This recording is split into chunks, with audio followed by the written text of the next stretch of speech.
Yo, yo, yo, faux shizzle and so forth. It's time for yet another edition of the one and only Rappin the Forums, where we take the worst forum posts we can find and turn them into ill raps that make you hide behind their sofas because you is not ghetto enough up in my grill or something. Yeah. You know how we do.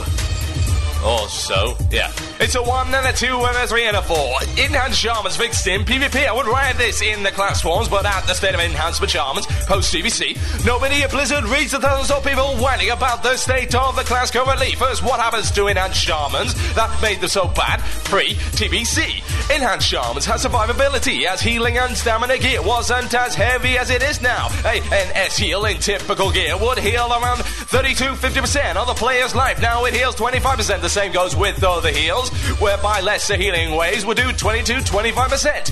They now only do 10-15%. The simple fact is, if you give a class a 0 survivability, much like a fire mage, you must give the class a high amount of control damage. Now, forget about DW as only rubbish Enhanced Shamans. DW and Enhanced Shaman DPS is not controlled at all. And only through a lucky proc of WF does the Shaman hit the opposing player, the fixes that need to be made. Toughness, possibly the stupidest talent in the game. Enhanced Shamans are not taxed, but we appreciate the effort, though they are very disappointed at the execution of this talent. We generally don't wear a shield unless I want to destroy our DPS, meaning this talent has, 450 armor with looking into it. It is maybe 2-3% damage mitigation. This is to be updated. So we see talents making it 50% damage mitigation and put further down the enhanced tree, so Resto and Elishams can take it and have 1 shield high DPS and 15% less melee damage. Windwalker. This talent needs to be made, and depending on what they do, Ghost Wolf needs to be at least allowed the Shaman to drop all aggro and vanish. However, the invisibility wears out as soon as skill attack is used, the same as all other invisible classes. 5-minute cooldown, similar to Vanish. Improved GW needs to be instant as one's talents are put into it and be able to remove snares. Currently on the Shaman, similar sprint, put a 10-second key D on GW. Is this on the cloud? Does it make Enhanced Shaman stronger than Rogues? No. Cloak and Shadow, Zones, Tremor and Grounding. The Shaman's no stuns, though a Mace Spec and Axe Spec talents would be appreciated mana/energy. Having a DPS created from energy is still a far superior system than a small mana pool left to Shaman's blind/sap. Sham has no CC. New toughness not that IMO is only comparable to the high dodge which is achieved by Rogues, as a base agility is rubbish and again doesn't have much agi on it due to our AP being based on strength there. Obviously BL and WF totem is handy, and when Tremor breaks for teammates as well is nice. But this is just what differentiates us from Rogues, like the above skills. Available to Rogues different what is this? Differentiators. What status pressures? We don't know. Them from us. Now the above comparison of Rogues / Enhanced Shamans was made first, as the above talents do stray into their territory. Put in mind, in the majority of WoW gamers' opinions, necessary to balance Enhanced Shamans to the rest of the field. This is complete gibberish. But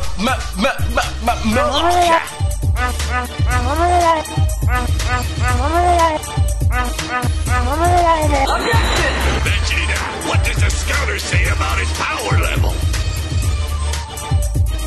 5, 7, 13. My brother said I should compare us to the other melee DPS classes as not to get ripped by my fellow WoW players and further justify the above fixtures. Warriors, I'm gonna do a survivability here, as that's what the changes are. The Shamans can deal along with earlier damage, whilst the Warriors' damage comes later.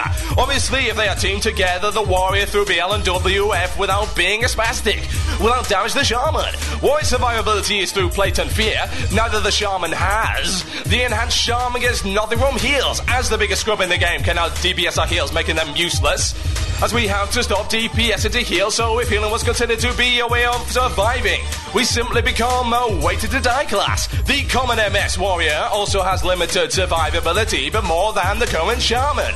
The new toughness talent will bring our damage mitigation relatively equal. New GW will work as a lesser former charge/intercept, and WW, whilst being nifty and not being comparable to Shamans, we are trying to avoid damage in PvP. Whilst the Warrior is taking damage, that is just helping out pump out more damage in PvP.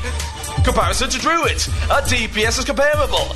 When going toe-to-toe with the Druid, whilst the Druid is cat form, however, with testing anything and taking away the cat's opener, the Shaman may have a slight edge. However, should the Druid go into bear, the Druid's DPS goes down slightly. However, the Shaman just tickles the bear Druid, whereas the weakness of the in-hand Shaman as a supposed hybrid class is again put on show for everyone to see. The Shaman won't hit the Druid with comparable gear for 250 with his two-hander if he doesn't get dodged, which is a high chance. The Shaman who never dodges the bear gets bashed for 1k and white hit 350 to 500. Obviously we can WF, but likely one swing will be dodged and you will be lucky to put out as much damage as the bear bash. Thus the bear is hitting her harder than you are hitting him, despite the fact that he has a lot more HP. It is a no-win situation for the Shaman. I'm sorry, this stupidity is killing my head. It hurts. It really, really does. Die in a fire! Flex.